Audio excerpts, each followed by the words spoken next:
Hello, this is Lucretia with the Calm and Confident You podcast. Today I'm going to talk with you about the questions you ask yourself, which influence your approach to life. This is important for you to know because often people are in the habit of thinking questions which lead them to feel helpless. There are questions we ask ourselves which hold us back or push us down. They are the questions which defeat us before we even begin. Here are some examples. What's the point anyway? Why should I bother? Things never work out. Why try? I'm not good enough. Why do anything when nothing changes? You can hear the defeat in the perspective taken by these questions. Here's the one that I settled on from an early age. Why should I want anything when I can never get it anyway? So I taught myself to not even think about what I might want. When girls would talk about how many kids they wanted or where they wanted to live or which movie star they wanted to date, I had no opinion. I didn't want to go shopping, which seemed tedious to me and stressful. Seeing something and wanting it often resulted in disappointment when I couldn't afford it. I didn't understand people shopping for fun. This outlook of mine came from the experience of parents who didn't have money to spare and who often told me they couldn't afford things. As an adult, I eventually noticed that some people think about what they truly want and then build the life they want to live. They actually take control. There's a way to ask yourself the right questions which help you to move forward even in difficult situations or difficult interactions. The right questions can reframe your perspective in a helpful way. Here's some examples. What do I stand to learn from this? What are some likable traits of this person who annoys me? What are this person's strengths?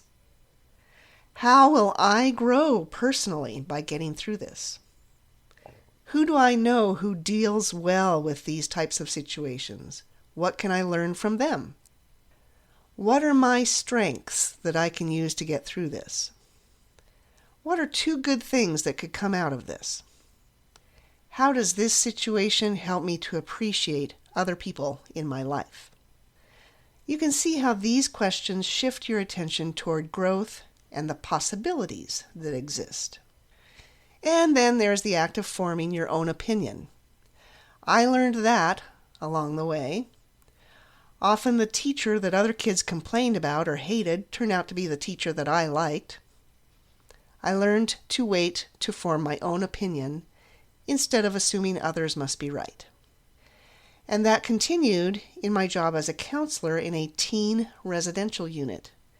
I learned to meet the person before reading the chart history.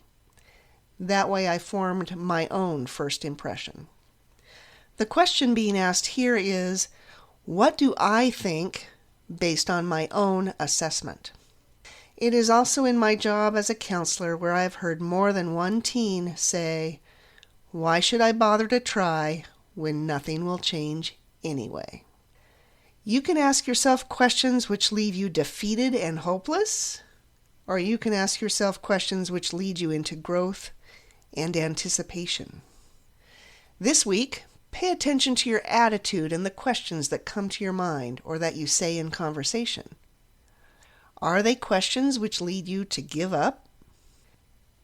We all have situations and people we complain about. What happens if you apply a different kind of question which leads you to look for the strengths in the person or in yourself? What if a question helps you recognize the positive growth which could come about? How does that change how you feel? How does it change your sense of energy? So give that a try. Play around with that this week. If you are liking this podcast and you want access to more community, then join my Facebook group, Strategies for Managing Overwhelming Thoughts and Emotions. And be sure to watch for the next Calm and Confident You podcast episode. Until next time, be well.